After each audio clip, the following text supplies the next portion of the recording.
Yo, what's good, Shifted Lens family? I'm Cairo Nora, your host for the Shifted Lens podcast, where we discuss the different ideologies and the different I guess lenses of the Black community, how we see each other, how we move throughout life, and just trying to build a better people. And of course, today we have Hans and Kaya, you know, very loyal main episode cast, and we're just gonna get into it. We're gonna do something a little different. I'm sure you know about the Thoughts of OU segment. We're just gonna ask some of those questions to um the main cast real quick. And so the first question is, if you could have one superpower for finals week, what would it be? I'll go first. Um, if you watch Suits, you know about the GOAT, Mike Ross. He reads anything and he never forgets it, right? That would be my superpower. Any notes I read, I automatically remember it for finals week and I will not forget it. Ever. That's my choice. Be good. I have maybe something like foreshadow. Some kind of like foreshadow is what I'd have. Where I could see some level into the future, see the test I'm gonna take, see all the answers, and then just like, all right, bet, and study up those answers. Get it, Yeah, call it a day. that's good. Okay, so I've thought about this one for quite a minute actually. And what superpower I would have is like the ability to make copies of myself. We all share the same brain, so multiple things can be going on at the same time. And let's just say I can study for multiple classes at the same time. One of me can rest. But it's all the information is going into my same brain. I can take the test. Like I would have the ability to copy myself and Yeah, retain everything that my copies get. that'd be dope. Cool, cool. Okay, next question is, what celebrity would you bring to campus for a day? What I bring to campus for Yeah. Oh, I got you. I got my answer. My GOAT, Jermaine Cole. Remember that album he dropped? I need a concert. I need a concert on Oakwood campus, bro. Trust and believe. Yeah, bro. Yeah. That was tough. Yeah, I honestly don't have an answer for this. So yeah, I answered for both of us. Don't worry about it. So that album was fire. That album was gas. Yeah, I don't really have an answer for this one. Yeah. You got one? I'm gonna attack it from a different angle. I'd bring my president, Barack Obama. Oh, all right. Oh, yeah. I was like, my president. Yeah. Yeah, no, my president. Yeah, no. That's what. Yeah, something happened. I don't know about that. That's my pussy out too. Yes, sir. Yeah, that's good. Okay, the next one is, what's something you expected in college life that was completely wrong? That's a really good one. I'm not gonna lie. I feel like for me, I came in here with low key no expectations. Like I would see things in movies and stuff like that, but nothing in movie is ever reality. So I really came in here and I was like, we just won't see what happens. So I came here with no expectations, but somehow my expectations weren't met. If that makes sense. Like I didn't have any expectations, but I was kind of like, this is underwhelming when I got here. Like it wasn't as tough as people make it seem. Yeah. So yeah. I had two. The first one is that, like, the way movies make it seem, like, and some colleges are like this, some are not.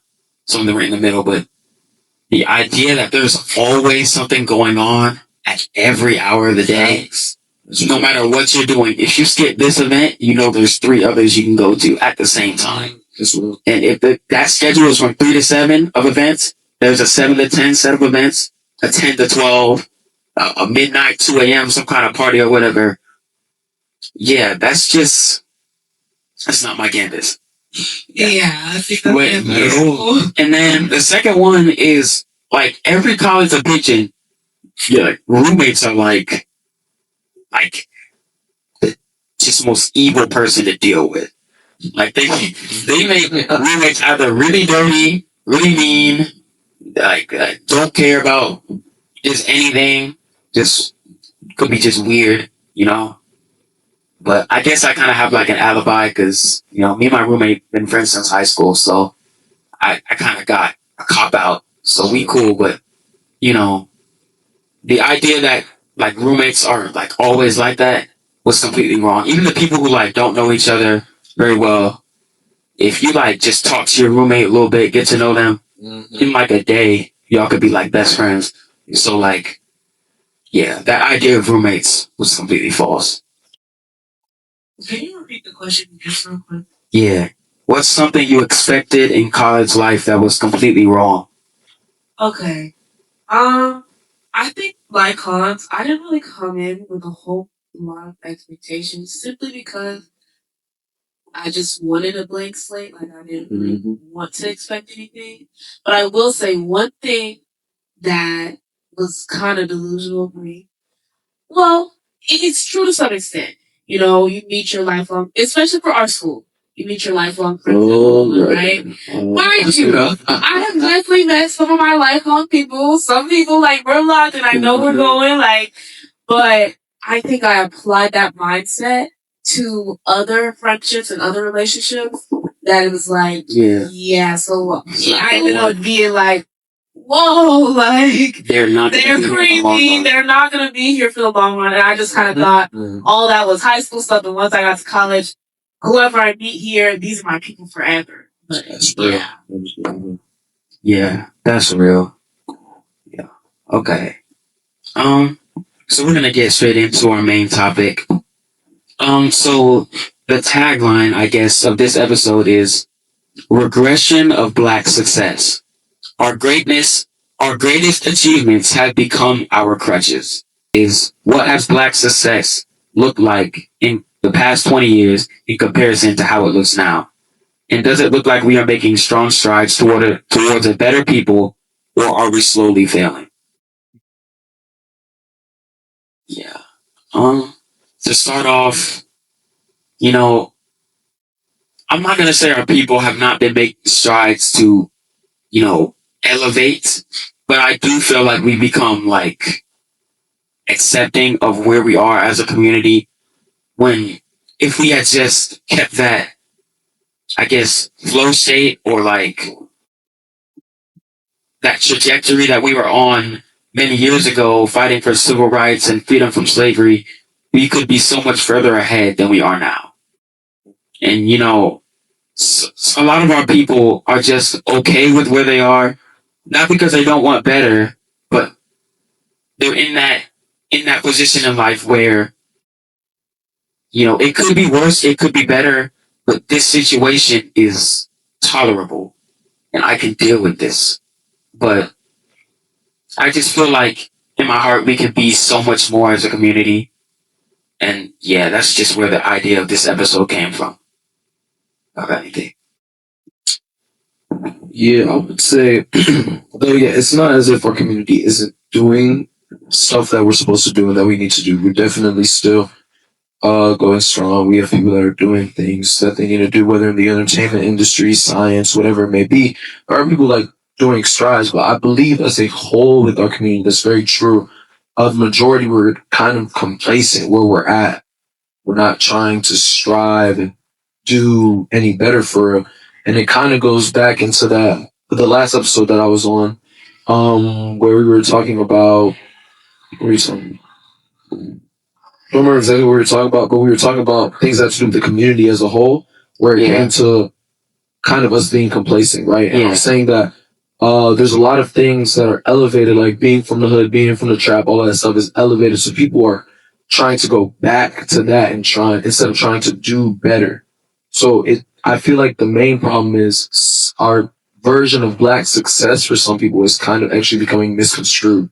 Is what it is, where uh it's being from those areas and staying in those areas is like it's tough. Like that's the life, the hood life. That's the life they're supposed to be in. So that's one of the reasons as to why I could see why there seems to be a regression in black success, because we're starting to,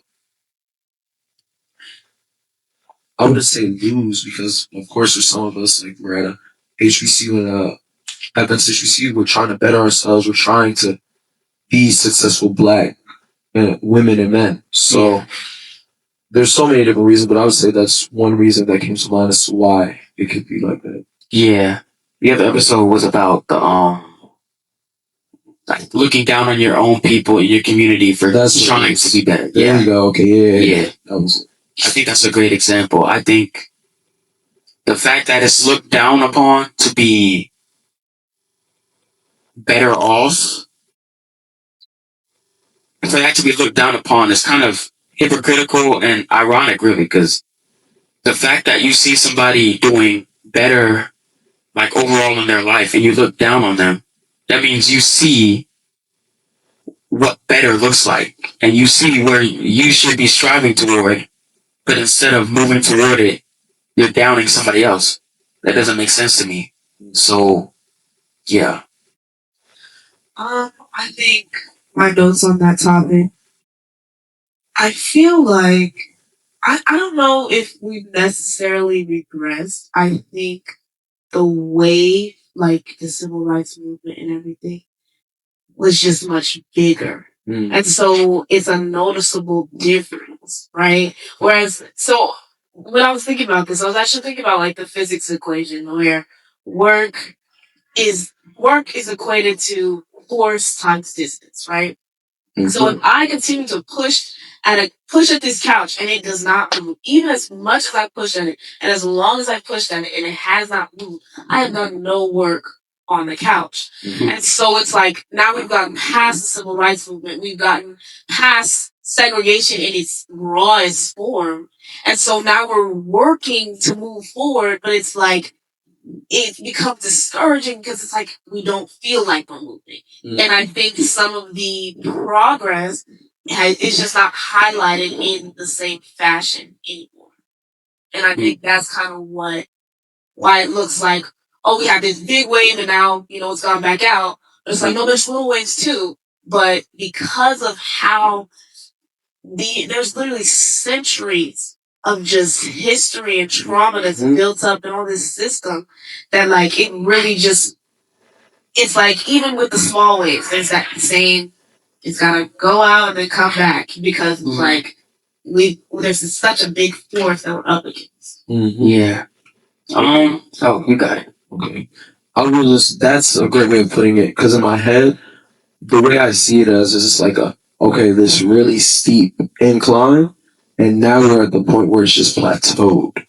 But I'm not gonna lie, cause I was thinking about this with this whole like ice situation and things of that nature. I am starting to see a community, because it's not only affecting a certain community of like black people or Latino people or all that, it's affecting just any immigrant, right? So it's like now we're starting to see what we got going on social media. People are banding together, whether it's African, whether it's African American, whether it's Caribbean. They're actually starting to get together and they're like, yeah, this is not right. Like people had an issue with this. So I think this is really going to be one of the big main things though that will bring us back up instead of staying at that plateau the way that's looking like. But I would absolutely agree. I don't think regression will quite be the right word. I think it's just like we've plateaued. We've hit our cap for now. And then now we have another big issue. It's starting to get back up again. So that's a great way of putting it right there. With that, I have a question. Why does it? Because of course y'all said there was a big wave and now we plateaued and now there's another battle to fight. So now we're up again. Why aren't we just fighting for greater just to be greater? Why does it have to be something as bad as slavery or segregation or getting deported for people to band together? Because realistically, if we had band together before, we really became a strong community, I'm not gonna say it would have as strong as an effect with deportation and things like that, but I'm saying it would be a lot harder to fight a community that's already united rather than trying to defend your community while finally coming together that was broken before. It's like, if we had kept working at it, we would have been so much further along and we wouldn't be affected by all these problems now that we feel like we have to now come together to fight. okay, this might be like a hot take. This might be a crazy take, but it's just something that I see though in life. And really, sometimes it seems like people like are looking for problems, right?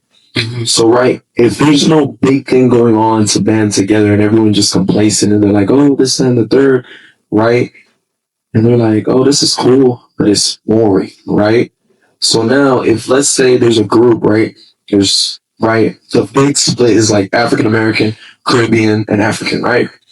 You look at that split, and it's because everybody's focuses on the difference instead of what we have together because there's nothing else to fight or to worry about. But then the moment there's an issue that's affecting them all, they have something to band together on, and life ain't boring no more. They have no time to worry about differences and things of that nature. They have something that's affecting them all. So they got to get together. So that's what I would say is the reason as to why whenever there's nothing going on, we kind of just be breaking apart and kind of just be chilling and whatever it is because we just get bored and we just looking for a problem. I guess really is like the way to say it. But yeah, that's what I would say it would be because it's like, yeah, you can see that even here, just like here on this tiny campus, like we just look for issues. So yeah. Actually, I was actually gonna attack on the same point that you did. We have always had issues banding together. Like even when slaves were trying to run away and everything like that. Like it was almost more comfortable, being in a master's house, being out in the field, knowing what to expect, than to go outside of that and just be not know. You know what I'm saying? So you had people selling others out and all that stuff because we always had these issues in regards to banding together. So it's like you said, like if it's not this one big issue, and even in that same thing, you'll still have people that's like, I'm okay with it. Yeah, you know what I'm saying? Yeah. And so I think, yeah, I definitely just wanted to just add on to what you said. I agree with you. Yeah. I think a strong point is that, a lot of our black communities now, and it's not our fault, but unfortunately, the housing's not great, the environment's not great, school systems, all those things are not great. And yeah, keep it in mind. Yeah. There's a lot of black communities that were destroyed. Back in the 1900s, right when we were getting our civil rights or just getting our own spaces, because they didn't want us around them. So they said, okay, here's a town you can go to, and we built that. Greenwood, Tulsa, Oklahoma, also known as Black Wall Street, is a great example of that. Yeah. Like the money stayed in the community, exchanged hands. I think it's like 136 to 100 times before we even left the community. Things like that. And so it's like they had great school systems where it's private, so they teach what they want. So they don't teach whatever the public school is teaching. They teach Black history. If it's a religious school, they teach that as well. And they have great teachers. They had great doctors, great stores, great people. And like, I don't see that anymore. And it's sad. And maybe I'm just ignorant to where they are out there. I'm sure there are some like fully Black communities that are thriving, but the ones I see now are neglected, not just by the people who, tore it down or, didn't want it to thrive, even by its own people, however that may be. And so just thinking about it like that, that's one of the things that pop into my mind when I think of the term Black regression. It's like if we had kept at that spirit of pure community and built together, we would have an empire by now. Absolutely. Yeah. I know you had some. But yeah, what I was saying, like, because a lot of the times people will think success as like you got to be a millionaire, right?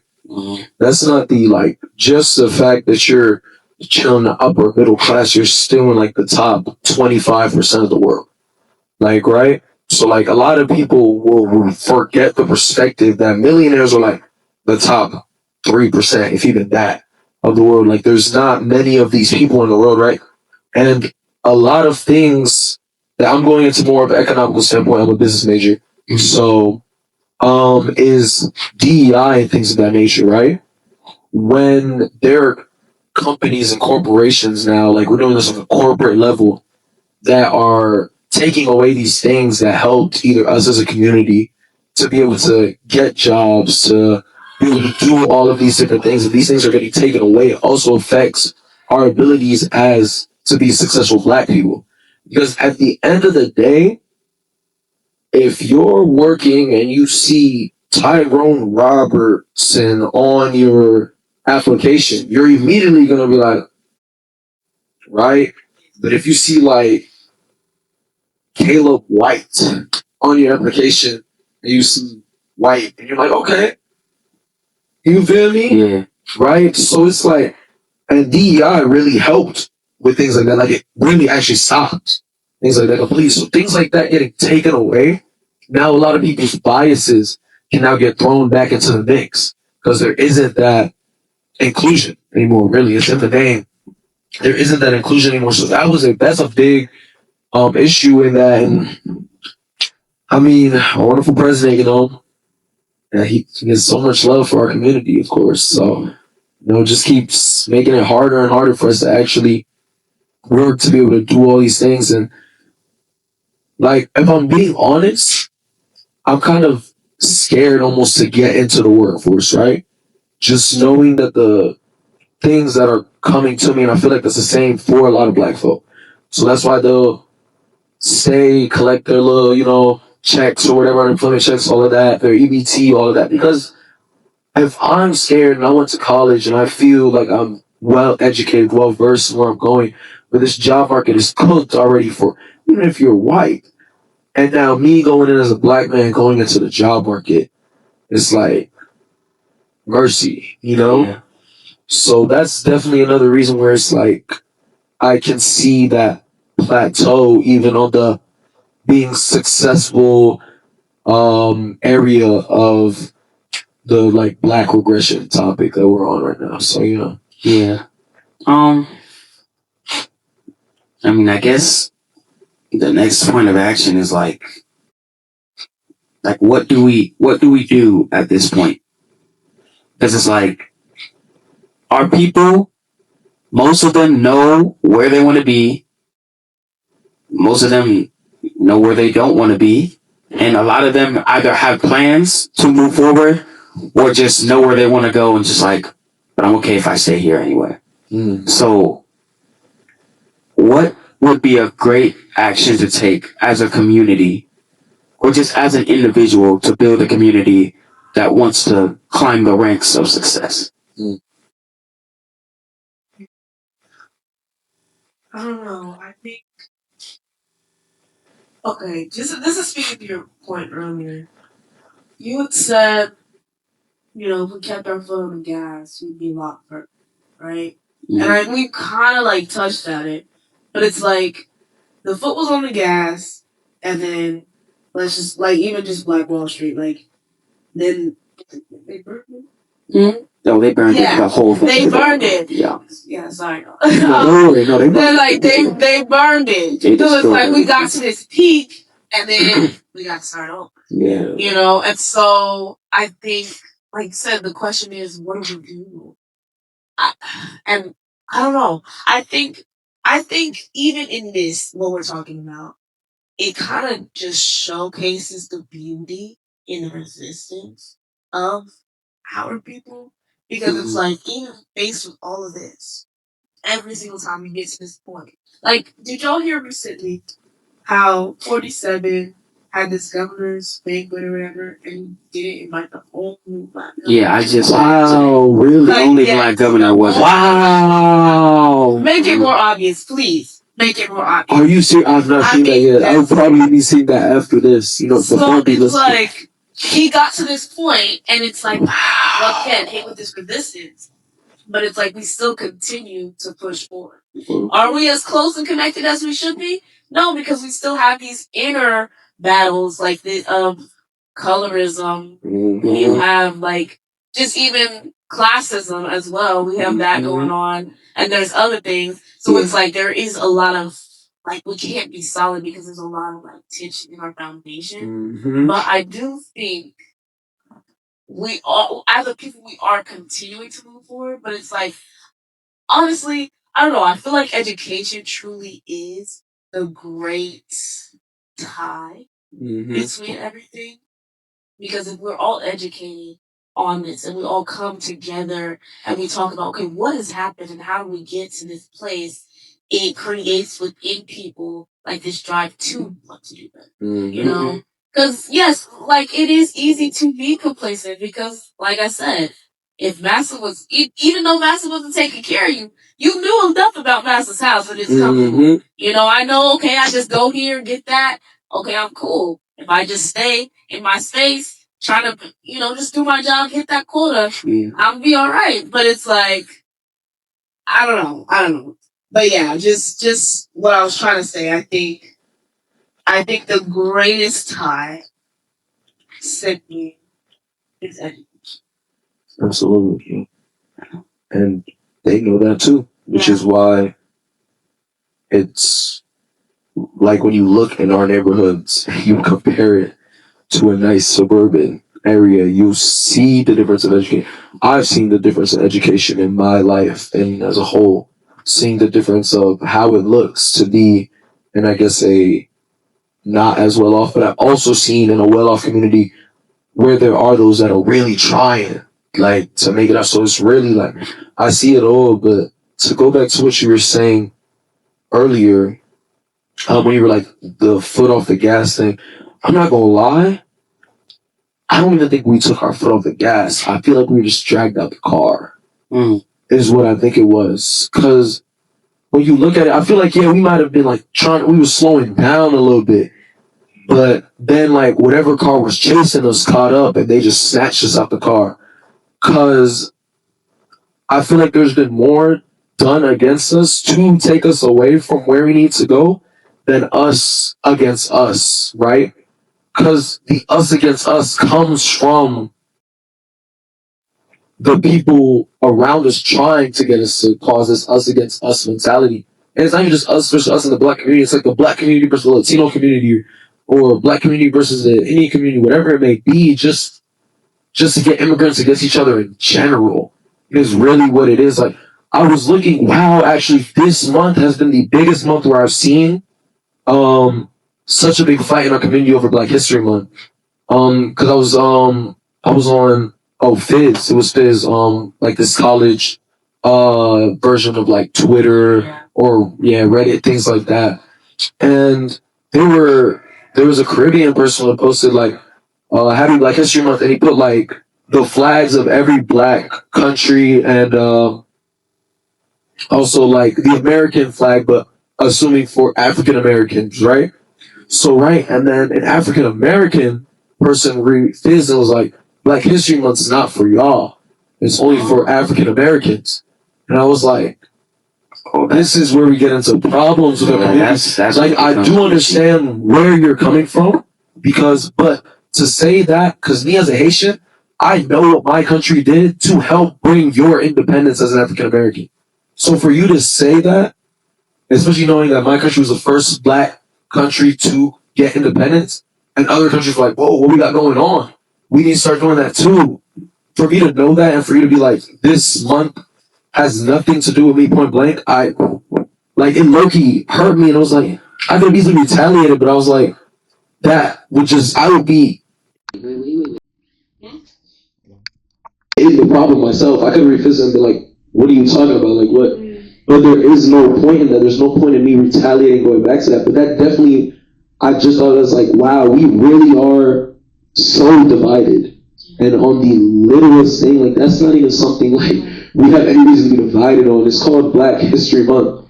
It's for us as black people to celebrate the accomplishments that we have done as a people. So yeah. And black is all encompassing. I'm saying, bro, like, I'm saying. So it's like, yeah, that one definitely hurts. It's probably still up. I can find it right now if I went to look for it. So Yeah, it was definitely slavery in the Caribbean too. So absolutely. Slavery was everywhere, Africa and everywhere, like literally everywhere. If you were darker than the norm, you were cooked. Because even in Africa, they had colorism, even though everyone there was black. But it was like there was just a hierarchy there too. Like that's just how it works. It was literally everywhere. So yeah, it was rough to watch and read for sure. Y'all got nothing else? I just want to speak to that just briefly.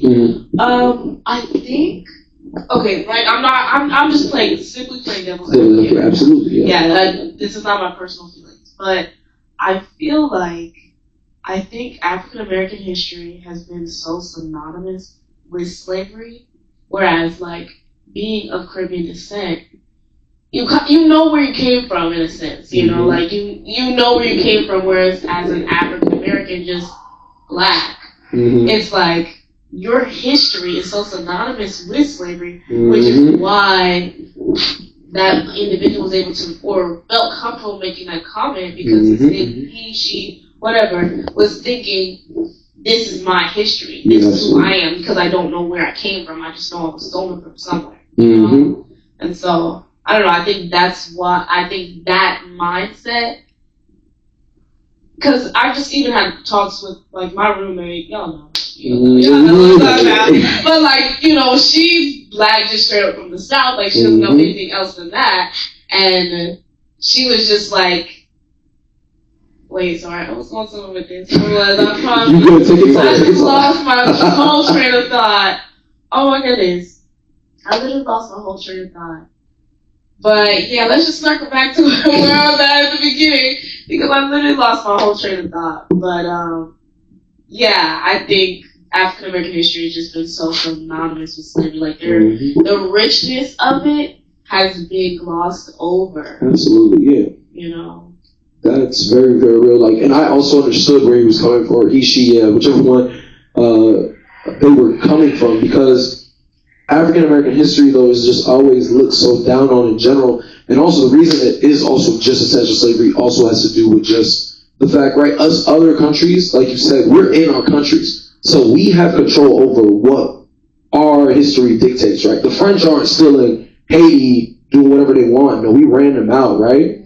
So, but for them being brought from wherever they're at, it theoretically wasn't their land. So it's like whatever they said went. So they just have to go with it. And if a white man decided your history is accompanied with slavery, your history is accompanied with slavery, even there's so much more than just that. All the black people that have done, African Americans that have done so many crazy things outside of slavery, George Washington Carver with the peanuts, all of that. Like there's so many different things that they might throw in, you know, a couple here and there, but there's so many more. If I went to go look, black people that invented or did all of these random things, it would just be so many things, and they just would never tell you unless you go look for it yourself. Yeah.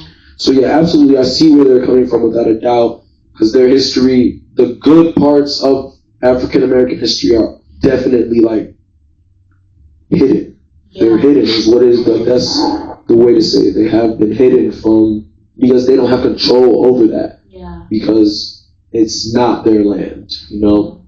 So yeah. That's what I do understand. Definitely every year for Black History, any book report, whatever I would do, I would always try to find out something new about Black history. Because in American history, you're only given certain individuals, right? Like we're only told about Martin Luther King, Rosa Parks. I did not even know for the longest that there was a 16-year-old girl that sat down on that bus, refused to get up, long before Rosa Parks. Long, 6 months. Like, and when I found that out, and when I found out how our community did her, just because she wasn't the image that they wanted it to be, like the fact that she was younger kid, pregnant at the time, like they were like, yeah, she cannot be the poster boy. She cannot be the poster child for this movement that we're trying to have. And no disrespect to Rosa Parks, of course, like not at all. Absolutely. But I was just like, wow, Wait, where was I going with this? Oh Lord. I'm sorry. Yeah, I'm so sorry. I don't know what's going on. I guess it's just the fact that it's too political. It's political even in our fight for, freedom or for like civil rights. Like just because you didn't think she'd be respected by the white man, you didn't allow her a chance to be the poster child, like you said. Mm-hmm. But she technically became the poster child, but it was overshadowed. She was actually the plaintiff in the trial that ended bus segregation. Really? So it was her doing as the head plaintiff, the lead plaintiff, that led to that change. And of course, Rosa Parks led the civil rights movement, which was out on the streets, maybe a march, and or boycott or whatever. That's what people saw on the outside, but a lot of people didn't see the court case and who led that court case. And so they just see bus segregation is ended in Rosa Parks. Yeah, but it was a whole lot more than just that. So yeah, if that was where you were going, I don't know if it was, but No, you definitely got me. Yes, yes. Yeah.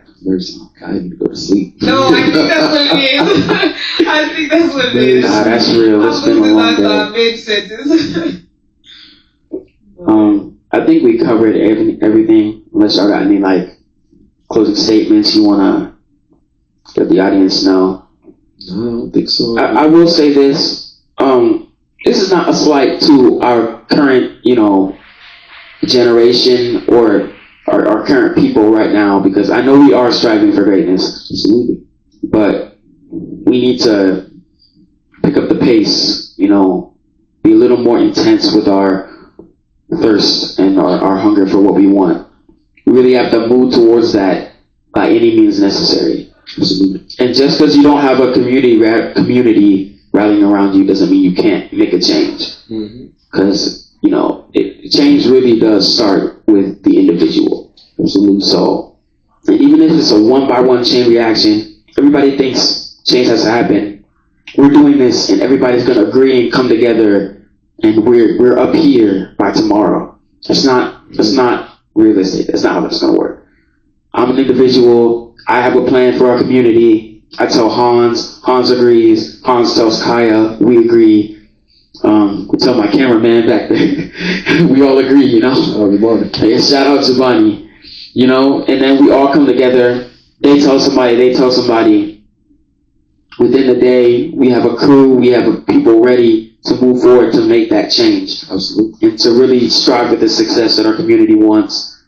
And success comes in many ways. It's whatever you want to be successful in. Absolutely. As long as it is good. A good outlook and a good purpose.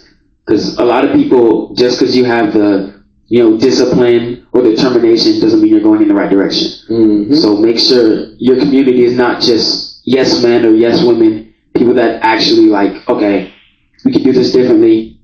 We can do this a lot more civil, we can really work towards this in a way that's not gonna cause anybody harm or make it seem like we're out to get anybody. We're just moving in our own path, moving towards all of our success. So yeah, that's my closing remarks.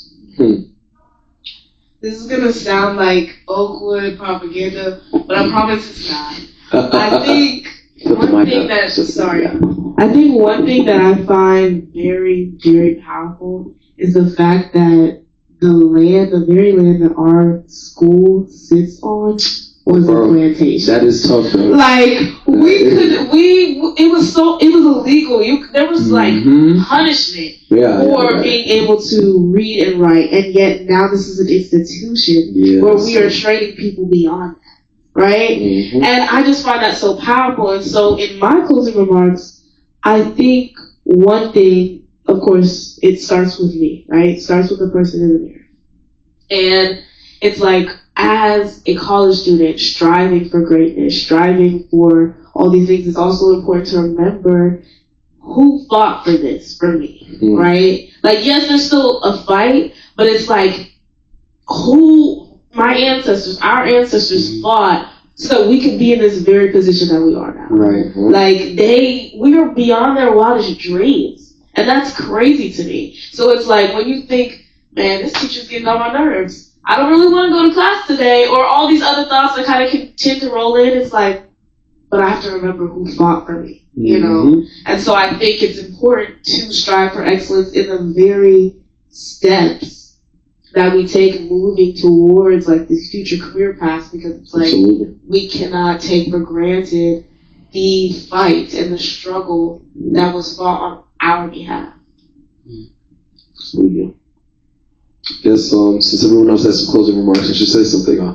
But yeah, that's real though. I think about that all the time though with the Oakwood Beyond the Plantation. It's literally just a spit in the face of just, you can't tell me what to do. It's literally what it is. So that is tough. I think about that actually quite often. But yeah, at the end of the day, like they were saying, it really does start with the individual. That's how every big movement starts. It starts with one individual or a group of people that are like, yo, we need to do something about this. Let's do something. Then starts word of mouth, and then it just keeps going until it becomes something big. So it's like, for us as a community, we just gotta go ahead and do it. Like, I feel like that's how it is for any issue that we face or anyone may face. Just gotta go ahead and do it, bro. So if you feel like this community, like, is at a plateau or whatever it is, get you and your friends band together and, like, find an issue that all of y'all agree on and be like, yeah, let's get it going in your community. Whether it's something small, too, because a lot of people just want to be like, oh, it's got to be big. Nah, bro, like, you can really change just your community. And then once your community changes, it's like, you know, you're not going to stay in the community forever. People move and stuff. They, like, move out, and they're like, yo, we did this back home. I'm trying to bring this here. Are y'all down? And the next thing you know, it's another community just spreads like wildfire. So it's like, don't worry about doing something huge. Just start with your community and see where it goes from there. So, yeah. Cool. Okay, well, that brings us to the end of this episode. A few things I would like to let y'all know. I don't know if y'all been seeing them on the Shifted Lens TikTok, the Instagram, not the YouTube yet, but we're going to post them later. There's some short videos talking about different unknown black icons that they're just lesser known, and we're trying to bring light to those black icons like Claudette Colvin, who was the woman who was dragged off a bus and put in prison before Rosa Parks for refusing to give up her seat to a white passenger on the bus.